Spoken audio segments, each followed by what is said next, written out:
Well, it's the Guaranteed Rate Bowl, and good news, OSU gets to play football on a baseball field at Chase Field where the Diamondbacks normally play, and they play against an opponent they've never faced before, and that is Wisconsin. I've got some thoughts about this, but Dusty, let's go to you first here, because it's as much about who isn't going to be there as it is who will suit up. Well, neither starting quarterback for either one of these teams is going to be there able to play in this game, so we'll start in that point.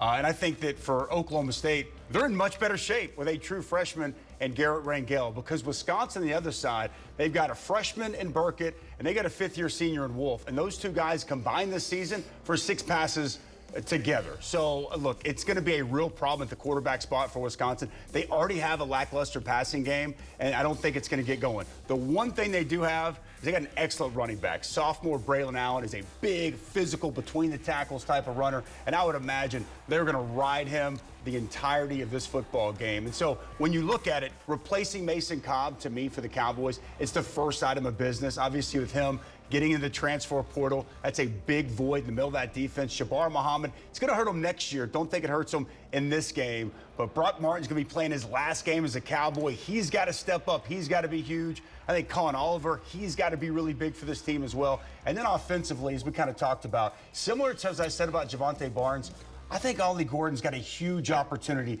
to step into this role, because kind of like Oklahoma State, Wisconsin, they're without their nose tackle, Keanu Benton, who's been an outstanding All-Big Ten player. Nick Herbig's one of the better pass rushers in the Big Ten off the edge. They're getting ready for the NFL draft, so their defense that hasn't been up to Wisconsin standard, it's going to be without 2 of their best pieces. I think Ollie Gordon's going to have a great opportunity to run the ball, open up some passing lanes for young quarterback in Rangel. Luke Fickell is a name that will be a factor in this game. He's not a halfback. You know, he's come over as the new head coach.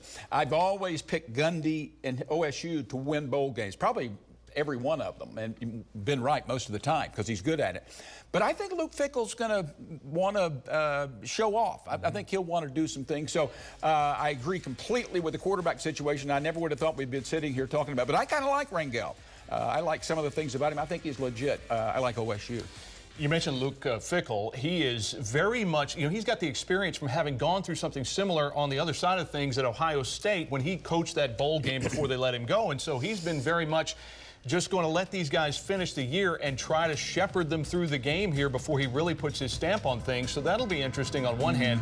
From what we've been hearing about the practices prior to going out to Phoenix for the Cowboys, it's been very much this, we're already starting for next year. I mean, we're getting an early start on next year, and you've got some big-time commits that are going to be able to take part in those practices thanks to a new NCAA ruling that they don't have to sit out during that during the practices and wait until January.